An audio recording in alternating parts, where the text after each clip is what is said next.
ಹೋಗಿ ಒಂದು 3 ತಿಂಗಳು ಟ್ರೈನಿಂಗ್ ಕೊಡಿ ಅವ್ರಿಗೆ. ನಾವು ಬೇಕಾದ್ರೆ ಏನು ಬೇಕಾದ್ರೂ ಸಹಾಯ ಮಾಡೋಣ 1-3 ತಿಂಗಳು. ಅಷ್ಟು ವಿದ್ಯಾ ಯಾರಾದ್ರೂ ಮನೆ ಆಸ್ತಿನ ಅದು. ಅವ್ನು 100 ಗಂಟೆ ವಿದ್ಯೆ ಕಲಿಬೇಕು ತಾನೆ ಅವನು. ಕೊನೆಗೆ 100 ಗಂಟೆ ವಿದ್ಯೆ ಕಲಿಬೇಕಾದ್ರೆ ನಿಮ್ಮ ಹತ್ರ ಇರೋ ವಿದ್ಯೆ ದಾನ ಮಾಡ್ಬೇಕಲ್ಲ, ನೀವು ಸಂಸ್ಕಾರ ಮಾಡ್ಬೇಕಲ್ಲ, ಗೊತ್ತಾಗ್ಬೇಕಲ್ಲ ಯಾವ ರೀತಿ ಮಾಡಬೇಕು ಏನು ಮಾಡಬೇಕು ಅಂತ. ಈಗ ನಮ್ಮ ದಕ್ಷಿಣದಲ್ಲಿ ಎಲ್ಲರೂ ಪುರೋಹಿತರು ಯಾರು ದೇವರ ಮುಟ್ಟಕ್ಕೆ ಬಿಡುದಿಲ್ಲ, ಲಿಂಗ ಮುಟ್ಟಕ್ಕೆ ಬಿಡುದಿಲ್ಲ. ಇಲ್ಲ ಇನ್ನೊಂದು ಮಾಡಿದ್ರೆ ನೀವೇ ಮಾಡಬೇಕು. ಅದೇ ಉತ್ತರ ಕರ್ನಾಟಕದಲ್ಲಿ, ಉತ್ತರ ಭಾರತದಲ್ಲಿ ಅದು ಬೇರೆ ಪದ್ಧತಿ ಇದೆ. ಪ್ಯಾಂಟು ಶರ್ಟ್ ಹಾಕೊಂಡು ಎಲ್ಲ ಮಾಡ್ತಾ ಇದ್ದು ಇಲ್ಲ, ನಾನು ಅದ್ರ ಬಗ್ಗೆ ಚರ್ಚೆ ಮಾಡಕ್ಕೆ ಹೋಗುದಿಲ್ಲ. ಆದರೆ ಇದ್ರ ಬಗ್ಗೆ ಕೂಡ ನೀವು ಬೇರೆ ನಮ್ಮ ಹಳ್ಳಿ ದೇವಸ್ಥಾನದಲ್ಲಿ ಆವತ್ತಿನ ಕಾಲದಲ್ಲಿ ಬಂಗಾರಪ್ಪನವರು ಕೂಡ ಆರಾಧನಾ ಸ್ಕೀಮ್ ಅಂತ ಮಾಡಿ ಆವತ್ತಿನ ಕಾಲದಲ್ಲಿ ಹಳ್ಳಿರೋ ಸಣ್ಣ ದೇವಸ್ಥಾನಕ್ಕೆ ಸುಣ್ಣ ಬಣ್ಣ ಹೊಡ್ಕೊಳ್ಳಿ ಅಂತೇಳಿ ಆ ಒಂದು ಮಾಡಿ ಒಂದು 10,000 ರೂಪಾಯಿ ಪ್ರಾರಂಭ ಮಾಡೋದು. ಈಗ ಲಕ್ಷಗಟ್ಟಲೆ ಆಗಿದೆ. ನಾನು ಕೇಳಿದೆ ರಾಮಲಿಂಗರಿಗೆ ಎಷ್ಟು ದುಡ್ಡಿದೆ, ಏನಿದು, ಏನು ಮಾಡಬೇಕು ಮುಂದಕ್ಕೆ ಅಂತೇಳಿ. ನಾನು ಕೂತ್ಕೊಂಡು ಮುಂದಕ್ಕೆ ಆ ವಿಚಾರಗಳನ್ನು ಅವ್ರ ಹತ್ರ ಚರ್ಚೆ ಮಾಡ್ತೇನೆ. ಚರ್ಚೆ ಮಾಡಿಬಿಟ್ಟು ಏನೇನು ಮಾಡ್ಲಿಕ್ಕೆ ಆಗ್ತದೋ ಅದನ್ನು ನೋಡ್ತೇನೆ. ನಿಮ್ಮ ಬೇಡಿಕೆ ಕೂಡ ಏನು ಕೊಟ್ಟಿದ್ದೀರಿ ಅದನ್ನು ಕೂಡ ಅವ್ರ ಹತ್ರ ಕೂಡ ಪರಿಶೀಲನೆ ಮಾಡ್ತೀನಿ. ಅವ್ರ ಖಾತೆ ನೀವು ಕೇಳಿದ್ರಿ, ಈಗ ದೊಡ್ಡ ಖಾತೆ, ಅದು ಖಾತೆ ಏನು ಭಾಳ ಕಷ್ಟ, ದುಡ್ಡಿಲ್ಲ ಇರಂಗಿ ಇರಿಗೇಷನಲ್ಲಿ, ಅವ್ರಿಗೆ ದೊಡ್ಡ ಸಮಸ್ಯೆ ಇದೆ. ಬಟ್ ಅವ್ರಿಗೆ ನಾವು ಕೊಟ್ಬಿಟ್ಟಿದ್ದೀವಿ. ನನಗೆ ಬೆಂಗಳೂರು ಕೊಡಬೇಕು ಅಂತ ಇತ್ತು ಅವ್ರಿಗೆ ಆಸೆ. ಏನೋ ನಮ್ಮ ಪಕ್ಷ ತೀರ್ಮಾನ ಮಾಡ್ತು. ಬೇರೆ ಯಾವುದೋ ಒಂದು ಖಾತೆ ಕೇಳಿ ಇದನ್ನು ಕೇಳಿದ್ರು ಕೊಡಕ್ಕೆ ರೆಡಿ ಇದ್ದೀನಿ. ಅದು ನೀವು ಅವರಿಗೂ ಕೂತ್ಕೊಂಡು ಮಾತಾಡಿ. ಬಟ್ ಇರಿಗೇಷನು ಭಾಳ ದೊಡ್ಡ ಇದನ್ನ ಸಮಸ್ಯೆ ನೋಡ್ತಾ ಇದ್ದೀರಲ್ಲ, ಅಲ್ಲಿ ತುಂಗಭದ್ರಾ ಸಮಸ್ಯೆ, ಕೃಷ್ಣಾ ಸಮಸ್ಯೆ, ಇನ್ನೊಂದು ಕಡೆ ಸಮಸ್ಯೆ, ಕಾವೇರಿ ಸಮಸ್ಯೆ, ಇವೆಲ್ಲ ಕೂಡ ಇದೆ. ಹ್ಯಾಂಡಲ್ ಮಾಡೋದು ಅಷ್ಟು. ಆಮೇಲೆ ಎಲ್ಲ MLAಗಳು ಮೇಲೆ ಬರ್ತಾರೆ. ಸುಮಾರು ಯಡಿಯೂರಪ್ಪನ ಕಾಲದಲ್ಲಿ 1.25 ಲಕ್ಷ ಕೋಟಿ ರೂಪಾಯಿ ಕೆಲಸ ಕೊಟ್ಬಿಟ್ಟವೆ. ಈಗ ನನಗೆ ಡಿಪಾರ್ಟ್ಮೆಂಟಲ್ಲಿ 16,000 ಕೋಟಿ, 16,000 ಕೋಟಿ ಸಂಬಳ ಕೊಡಬೇಕು, ಕೆಲಸ ಕೊಡಬೇಕು. ಲ್ಯಾಂಡ್ ಅಕ್ವಿಷನ್ ಈಗ ಕೃಷ್ಣ ಮೇಲ್ದಂಡೆ ಯೋಜನೆಗೆ 70,000 ಕೊಡಬೇಕು. ಬೇಕಾದ ಸಮಸ್ಯೆ ಇದೆ, ಅವ್ರಿಗೂ ಸಮಸ್ಯೆ ಇದೆ. ಅದನ್ನು ಇನ್ನೂ ಸ್ವಲ್ಪ ಈಗ ಹ್ಯಾಂಡಲ್ ಮಾಡ್ತೀನಿ ಅಂತ ಹೇಳ್ತಾ ಇದ್ದಾರೆ. ಅದನ್ನು ನೋಡೋಣ. ನೀವು ಹೇಳಿರೋ ವಿಚಾರ ನಾನು ಪ್ರೈವೇಟಾಗಿ ಮಾತಾಡ್ತೀನಿ, ಮಾತಾಡಿ ತೀರ್ಮಾನ ಮಾಡ್ತೀನಿ. ಸೊ ಹಂಗೆ ಈ ಸಂದರ್ಭದಲ್ಲಿ ತಾವೆಲ್ಲ ಏನಿದ್ದೀರಿ ಬಹುಶಃ ಭಾಳ ಒಳ್ಳೆ ಬದ್ಧವಾಗಿದ್ದೀರಿ.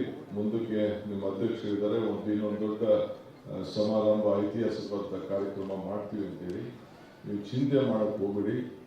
ಇದು ನಮಗೂ ನಿಮಗೂ, ನಾವು ಜನರ ಸೇವೆ ಮಾಡ್ತಾ ಇರೋದು. ನನಗೂ ಕೂಡ ನನಗೆ ಬೇರೆ ಯಾವ ಧರ್ಮದಲ್ಲಿ ದ್ವೇಷ ಮಾಡುವಂಥ ಯಾವುದಾದ್ರು ಧರ್ಮದಲ್ಲಿ ಹೇಳ್ತಾರ, ಯಾವ ಧರ್ಮದಲ್ಲೂ ನೀವು ಯಾರು ದ್ವೇಷ ಮಾಡೋದಕ್ಕೆ ಹೇಳುವುದಿಲ್ಲ.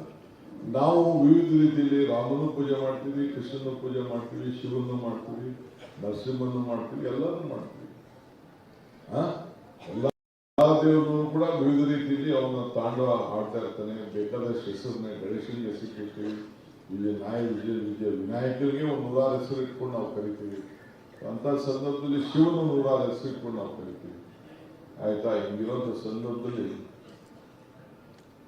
ಬೇಕಾದಷ್ಟು ನಾವು ಎಲ್ಲರೂ ಕೂಡ ಒಪ್ಪಿರ್ತೀವಿ. ಅಂದ್ರೆ ದೇವರು ಕೊನೆಗೆ ಒಬ್ಬನೇ ಅನ್ನೋದು ಕೂಡ ನಾವೆಲ್ಲ ಎಲ್ಲ ಧರ್ಮದವರು ಇಟ್ಕೊಂಡಿದ್ದೇವೆ. ಸೊ ಅದರಿಂದ ಎಲ್ಲರೂ ಒಳ್ಳೇದಾಗಲಿ ಅಂತೇಳಿ ಬಯಸೋಣ. ಈ ಸರ್ಕಾರ DK ಶಿವಕುಮಾರ್ ಸರ್ಕಾರ ಅಲ್ಲ, ಈ ಸರ್ಕಾರ ನಿಮ್ಮ ಸರ್ಕಾರ. ಈ ಸರ್ಕಾರನ ನಿಮ್ಮ ಮನೆ ಕುಟುಂಬ ಯಾವ ರೀತಿ ಕಾಪಾಡ್ತಿರೋ, ನಿಮ್ಮ ಮನೆ ಹೆಂಗೆ ಕಾಪಾಡ್ತಿರೋ, ನಿಮ್ಮ ಮಠ ಹೆಂಗೆ ಕಾಪಾಡ್ತಿರೋ, ನಿಮ್ಮ ದೇವಸ್ಥಾನ ಹೆಂಗೆ ಕಾಪಾಡ್ತಿರೋ ಆ ರೀತಿ ಕಾಪಾಡಬೇಕು. ನಾವು ನೀವು ಎಲ್ಲ ಸೇರಿ ಒಂದು ಕುಟುಂಬದಂತೆ ಟೀಮ್ ಕರ್ನಾಟಕ. ಆ ದೃಷ್ಟಿಯಲ್ಲಿ ನಾವೆಲ್ಲ ಕೆಲಸ ಮಾಡೋಣ. ನಿಮ್ಮ ಆಶೀರ್ವಾದ ನಮ್ಮ ಮೇಲೆ ಯಾವಾಗಲೂ ಇರಲಿ. ನಾವು ಕೂಡ ನಿಮಗೋಸ್ಕರ ಸೇವೆ ಮಾಡಲಿಕ್ಕೆ ಸದಾ ಇದ್ದೇವೆ. ನೀವು ಜನರ ನೆಮ್ಮದಿ, ಅವರ ಬದುಕಿನಲ್ಲಿ ಶಾಂತಿ ಮೂಡಿಸಲಿಕ್ಕೆ ಹಗಲು ರಾತ್ರಿ ನೀವೆಲ್ಲ ಸೇರಿ ಪ್ರಯತ್ನವನ್ನು ಮಾಡ್ತಾ ಇದ್ದೀವಿ. ಅದರಿಂದ ನಿಮಗೆ ಆದಂಥ ಒಂದು ದೊಡ್ಡ ಒಂದು ಸ್ಥಾನಮಾನ ಈ ಸಮಾಜದಲ್ಲಿ ಗುರುಗಳಿಗೆ, ವಿದ್ಯಾ ಕಲಿಸ್ಕೊಡುವಂಥ ಗುರುಗಳಿಗೆ ಮತ್ತು ದೇವರ ಮುಖಾಂತರ ಎಲ್ಲರೂ ಕೂಡ ನೆಮ್ಮದಿ ಕೊಡುವಂಥ ಒಂದು ಭಾಗ್ಯ ಸಿಕ್ಕಿದೆ. ಈ ಪುರೋಹಿತತ್ವ ಏನು ನಿಮಗೆ ಸಿಕ್ಕಿದೆ, ಇದು ನಿಜವಾಗಲೂ ನಿಮಗೆ ಒಂದು ದೊಡ್ಡ ಭಾಗ್ಯ. ನಾನು ಆಗಾಗ ಒಂದು ಮಾತು, ಪುರಂದರದಾಸರು ಒಂದು ಮಾತು ಹೇಳ್ತಾ ಇದ್ದೇನೆ, ಇದು ಭಾಗ್ಯ, ಇದು ಭಾಗ್ಯ, ಇದು ಭಾಗ್ಯವಯ್ಯ, ಪದ್ಮನಾಭನ ಪಾದ ಭಜನೆ ಪರಮ ಸುಖವಯ್ಯ ಆಗ್ತದೆ. ಹಂಗೆ ಇವತ್ತು ನಿಮಗೆ ಇಂಥ ಒಂದು ಸಿಕ್ಕಿರೋದು ನಿಮ್ಮ ಭಾಗ್ಯ. ನಿಮ್ಮನ್ನು ಭೇಟಿ ಮಾಡಿ ನಿಮ್ಮ ಆಶೀರ್ವಾದ ಪಡಿತಾ ಇರೋದು ನಮ್ಮ ಭಾಗ್ಯ ಇದೆ. ಅದರಿಂದ ನಾನು ನಿಮ್ಮನ್ನೆಲ್ಲ ಒಟ್ಟು ತೀರ್ಕೊಳ್ಳುವಂಥ ಕೆಲಸ ಮಾಡ್ತೀನಿ. ಈ ಸಂದೇಶ ಹಳ್ಳಿಗೆ ಹೋಗ್ಬೇಕು, ಈ ಸಂದೇಶ ಜನರಿಗೆ ಹೋಗ್ಬೇಕು. ಈ ಸಂದೇಶ ಬದಲಾವಣೆ ಆಗಬೇಕು. 136 ಸೀಟ್ ಬಂದು ನೆಕ್ಸ್ಟ್ 150 ಸೀಟ್ ಬರಲಿಕ್ಕೆ ನೀವೆಲ್ಲ ಆಶೀರ್ವಾದ ಮಾಡಬೇಕು ಅಂತೇಳಿ. ಸಮಾನ ಗುರು ಬ್ರಹ್ಮ ಗುರು ವಿಷ್ಣು ಗುರುದೇವ ಮಹೇಶ್ವರ ಗುರು ಸಾಕ್ಷಾತ್ ಪರಬ್ರಹ್ಮ ತಸ್ಮೈ ಶ್ರೀ ಗುರುವೇ ನಮಃ. ವೇದಿಕೆಯಲ್ಲಿರುವಂತ ಈಗ ತಾನೇ ತಮ್ಮೆಲ್ಲರ ಸನ್ಮಾನಕ್ಕೆ ಪಾತ್ರರಾಗಿ ನಿಮ್ಮ ಹೃದಯವನ್ನ ಗೆದ್ದಂತ ನನ್ನ ಮಿತ್ರ ರಾಮಿಗಾರೆಡ್ಡಿಯವರೇ, ನಮ್ಮ ರಾಜಗುರು ಸುಮಾರು 35 ವರ್ಷದಿಂದ ನನಗೆ ಮಾರ್ಗದರ್ಶನವನ್ನು ನೀಡ್ತಾ ಇರ್ತಕ್ಕಂಥ ಪೂಜ್ಯ ಶ್ರೀ ದ್ವಾರಕನಾಥರವರೇ, ನಮ್ಮ ರಾಘವೇಂದ್ರ ವಿದ್ವಾನ್ ಶ್ರೀವತ್ಸರ್ ಅವರೇ, ಚಾಮುಂಡೇಶ್ವರಿ ದೇವಾಲಯದ ಪ್ರಧಾನ ಅರ್ಚಕರು ನಮ್ಮ ಹಿತೈಷಿಗಳಾದ ಶ್ರೀ ಶಶಿಶೇಖರ್ ದೀಕ್ಷಿತ್ ಅವರೇ, ಇಲ್ಲಿ ಸೇರ್ತಕ್ಕಂಥ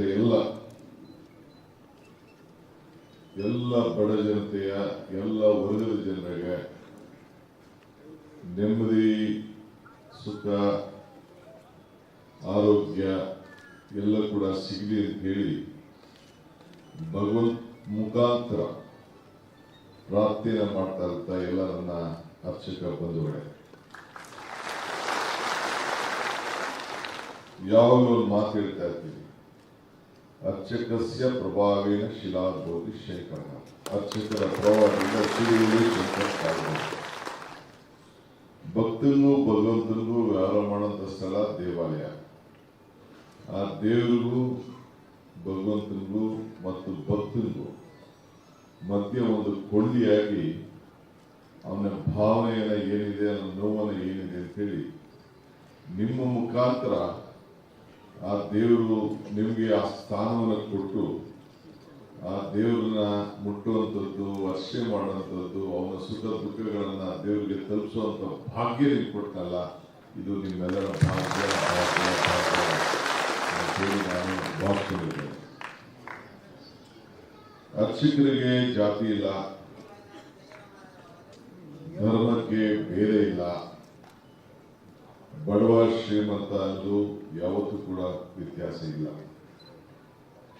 ದೇವರ ಮುಂದೆ ಎಲ್ಲರೂ ಸಮಾನರು. ಈ ಸಂದೇಶವನ್ನ ಸಾಲವರು ಪೂರೈಸಿದರು. ಎಷ್ಟು ಇದು ಕೂಡ ನಿಮ್ಮಲ್ಲಿರುವಂತಹ ಒಂದು ತಾಳ್ಮೆ, ಅಶ್ರದ್ಧೆ ಅದನ್ನು ಗಮನಿಸಿ ನೀವು ಮಾಡುವಂತ ಒಂದು ಪೂಜೆ ನೋಡಿ ಎಲ್ಲ ಭಕ್ತರು ಕೂಡ ಮೆಚ್ಚಿಕೊಂಡು ನಾನು ಇಲ್ಲಿ ಬಹಳ ಧನ್ಯನಾಗಿದ್ದೇನೆ ಅಂತ ಒಂದು ಭಾವನೆ ಆ ದೇವಸ್ಥಾನದಿಂದ ಹೊರಗಡೆ ತರಬೇಕಾದ್ರೆ ನಿಮ್ಮಲ್ಲಿರುವಂತ ಸಂಸ್ಕಾರ, ನಿಮ್ಮಲ್ಲಿರುವಂತ ಒಂದು ದೊಡ್ಡ ಸಾಂಸ್ಕೃತಿಕವಾದಂತಹ ಹಿನ್ನೆಲೆ ಅಂತ ಹೇಳಲಿಕ್ಕೆ ನನಗೆ ಬಹಳ ಸಂತೋಷ ಆಗ್ತದೆ. ನಿಮ್ಮ ಮಂತ್ರ ಒಂದೇ, ನಿಮ್ಮ ಆರತಿ ಒಂದೇ, ನಿಮ್ಮ ಗಂಟೆ ನಾದ ಒಂದೇ, ತೀರ್ಥನೂ ಒಂದೇ, ಪ್ರಸಾದನೂ ಒಂದೇ. ನಾನಿಲ್ಲೇ ಯಾವುದೋ ಒಂದು ಮಠಕ್ಕೆ ಹೋಗಿದ್ದೆ ಯಾವುದೋ ಸಂದರ್ಭದಲ್ಲಿ, ಅಲ್ಲಿ ಕಾರ್ಯಕ್ರಮ ಇಟ್ಟಿದ್ರು. ಅಲ್ಲಿ ಒಂದು ಬಿದಿರಿತ್ತು, ಬಿದಿರು ಗೊತ್ತಲ್ಲ, ಬಿದಿರಿತ್ತು. ಆ ಬಿದಿರು ತಗೊಂಡೆ. ಆ ಬಿದಿರನ್ನ ಹಳ್ಳಿಲಿ ನಮ್ಮ ಕಾಡಲ್ಲಿ ಮನೆ ಊರಲ್ಲಿ ನೀವೆಲ್ಲ ಬೆಳಿತೀವಿ. ಆ ಬಿದಿರಿಗೆ ಗೊತ್ತಿಲ್ಲ ನನ್ನಿಂದ ಇಂಥ ನಾದ ಈಚೆ ಬರ್ತದೆ ಅಂತೇಳಿ ಅದು ಕೊರಳಾಗೋಯ್ತು. ಕೊನೆಗೆ ಏನಾಯ್ತು, ಕೃಷ್ಣನ ಕೊರಳಾಯ್ತು. ಸೊ ಕೃಷ್ಣ ಕೊರಳಿನಿಂದ ಗೋವುಗಳಿರ್ಬೋದು, ತನ್ನ ಆತ್ಮೀಯರಿರ್ಬೋದು, ತನಗೆ ಯಾರು ಆಸೆ ಇದ್ದಂತ ಜನರನ್ನ ಆಕರ್ಷಣೆ ಮಾಡಿ ಎಳ್ಳಲಿಕ್ಕೆ ಆ ಶಕ್ತಿ ಕೃಷ್ಣ ಪರಮಾತ್ಮ ಕೂಡ ಬರೀ ಒಂದು ಆ ಬಿದರಲ್ಲಿ ಇತ್ತು, ಇದರಲ್ಲಿತ್ತು. ಸೊ ಹಂಗೆ ಇಲ್ಲಿ ನಾವೆಲ್ಲ ಕುಯ್ಬೇಡಿ, ದನ ಕುಯ್ಬೇಡಿ ಅಂತ ಹೇಳ್ತೀವಿ. ತಮಟೆ, ತಪ್ಪಲ, ಆ ನಾದ ಎಲ್ಲಿಂದ ಬಂತು? ಈಗೇನೋ ಪ್ಲಾಸ್ಟಿಕ್ ಬಂದಿದೆ. ಅವತ್ತ ಚರ್ಮದಿಂದನೇ ಆ ನಾದ ಬಂತು. ಸೊ ದೇವರಲ್ಲೂ ಕೂಡ ಬಹಳ ತಾರತಮ್ಯ ಇದೆ, ದೇವರಲ್ಲೂ ಕೂಡ ತಾರತಮ್ಯ ಇದೆ. ಏನಪ್ಪ ಅಂತಂದ್ರೆ ಆ ದೇವರು ಬಲಿ ತೆಗೆದುಕೊಳ್ಬೇಕ. ಅಶ್ವನ್ನೈವ ಗಜನ್ನೈವ ವ್ಯಾಘ್ರನ್ನೈವ ನೈವ ಚ ಗಜಾಪುತ್ರಂ ಬಲಿಂದಕ್ಕೆ ದೇವೋ ದುರ್ಬಲ ಘಾತಕ. ಈ ದೇವರು ಬಲಿ ತೆಗೆದುಕೊಳ್ಬೇಕಾದ್ರೆ ಸಿಂಹನ, ಹುಲಿನ, ಒಂಟೆನ ಬಲಿ ತೆಗೆದುಕೊಳ್ಳುವಂತೆ, ಕೋಳಿ, ಕುರಿ, ಮೇಕೆ, ಯಾಮಾರದು ಒಂದು ಕೋಣ, ಅದು ಬಿಟ್ಟರೆ ಯಾರು ಬಲಿ ತೆಗೆದುಕೊಡ್ತಾರ? ಹಂಗೆ ಇವತ್ತು ನೀವೆಲ್ಲ ಯಾರಿಗೆ ಸೇರಿದವರು? ಎಲ್ಲ ಬಡ ದೇವಸ್ಥಾನದವ್ರು ನೀವೆಲ್ಲ ಇಲ್ಲಿ ಸೇರಿದವರು. ದೊಡ್ಡ ದೊಡ್ಡವರೆಲ್ಲ ಎಲ್ಲವ್ರೆ ಅಲ್ಲೇ ನೋವು ಯಾರಿಗಿದೆ? ನೀವು ಮಾತ್ರ ನೋವಿದೆ. ನನಗೆ ಇವತ್ತು ಎಷ್ಟು ಸಂತೋಷ ಆಯ್ತು ಅಂತಂದ್ರೆ, ನಮ್ಮ ರಾಮಲಿಂಗಾರೆಡ್ಡಿಯವ್ರನ್ನ ಆ ದೇವರ ಹತ್ತಿರ ಕರ್ಕೊಂಡು ಹೋಗಿ ಪೂಜನೆ ಮಾಡಿ, ನೀವು ಇಡೀ ಸರ್ಕಾರಕ್ಕೆ ಆಶೀರ್ವಾದ ಮಾಡಿ, ಈ ಸರ್ಕಾರ ಇನ್ನ 10 ವರ್ಷ ಇರಬೇಕು ಅಂತೇಳಿ ನೀವು ಪ್ರಾರ್ಥನೆ ಮಾಡ್ತೀವಿ ಅನ್ನೋ ಒಂದು ಸಂಕಲ್ಪ ಮಾಡಿದ್ರಲ್ಲ. ನಿಮ್ಮ ಅಧ್ಯಕ್ಷರು ಕೂಡ ನಿಮ್ಮ ಪರವಾಗಿ ಇಂತಿಂತ ಎಲ್ಲ ಕೆಲಸ ಕಾರ್ಯಗಳನ್ನ ಮಾಡಿದಾರಲ್ಲ ಅಂತ. ಕೆಲವರು ಇದನ್ನ ಗುತ್ತಿಗೆ ತಗೊಂಡ್ಬಿಟ್ಟವ್ರೆ ಕೆಲವರು ಪಾರ್ಟಿಯವರು. ಬಟ್ ಮಾಡಿದ್ದೇನು? ಬರೀ ಪುಟ್ಟಿ ಬೇವಿನ ಸೊಪ್ಪು ನಂದೇ ಬೆಳೆದು ಪೂಜಾರಿ, ಬರೀ ಖಾಲಿ ಪ್ರಯತ್ನ, ಬರೀ ಮಾತು. ಈ ಇದನ್ನ ಹಾಕೋಬಿಟ್ರೆ, ಕೆಂಪು ಶೈಲಿ ಹಾಕೋಬಿಟ್ರೆಲ್ಲ ನಂದು ಅಂತ, ದೇವಸ್ಥಾನ ಎಲ್ಲ ನಂದು ಅಂತ, ದೇವರೆಲ್ಲ ನಮ್ಮು ಅಂತ, ಹಿಂದೂ ಎಲ್ಲ ನಮ್ಮೂರು ಅಂತ. ಎಲ್ಲಿ ಹಿಂದೂ? ನಾನು ಹಿಂದೂ ಅಲ್ವೋ? ರಾಮಲಿಂಗಾರೆಡ್ಡಿ ಹಿಂದೂ ಅಲ್ವೋ? ಸಿದ್ದರಾಮಯ್ಯ ಇಲ್ವೋ ಹಿಂದೂ? ಸಿದ್ದರಾಮಯ್ಯ ಹಿಂದೂ ಅಲ್ವೋ? ಮಲ್ಲಿಕಾರ್ಜುನ ಖರ್ಗೆ ಹಿಂದೂ ಅಲ್ವೋ? ನಾವೆಲ್ಲ ಹಿಂದೂ. ಈ ಧರ್ಮ ಅವರವರ ವೈಯಕ್ತಿಕವಾದ ವಿಚಾರ. ನೀವು ಹುಟ್ಟಬೇಕಾದ್ರೆ ನೀವು ಯಾರು ಯಾವ ಜಾತಿ ಹುಟ್ಟಬೇಕು ಅಂತ ನೀವು ಯಾರು ಕೇಳ್ಕೊಳ್ಳಿಲ್ಲ. ನಿಮ್ಮ ತಂದೆ ತಾಯಿ ಹುಟ್ಟಿರೋ ಧರ್ಮ ಬೇಡ ಅಂತ ಹೇಳ್ತಾರೆ. ಈ ಹುಟ್ಟಿದ ತಕ್ಷಣ ಮಗು ಹೇಳ್ತಾ ಇರ್ತದೆ, ಸಮಾಜ ಸುಖ ಪಡ್ತಾ ಇರ್ತದೆ. ಸಮಾಜ ಆಯ್ತು, ಆ ಮಗು ಜನ್ಮ ತಾಳ್ತು ಅಂತದೆ. ಆ ಮಗು ಬೆಳೆದ ತಕ್ಷಣ ನನಗೆ ಬೇಡ ನನ್ನ ಧರ್ಮ ಅಂತ ಹೇಳ್ತದೆ. ಆದರೆ ಕಿವಿ ಚುಚ್ಚಬೇಕು, ಉಡ್ದಾರ ಕಟ್ಟಬೇಕು, ನಾಮಕರಣ ಮಾಡಬೇಕು, ಅದು ಧರ್ಮ ಆಗಿರೋದು. ಆಯ್ತಪ್ಪ, ಕೊನೆಗೆ ಬೆಳೆದ ತಕ್ಷಣ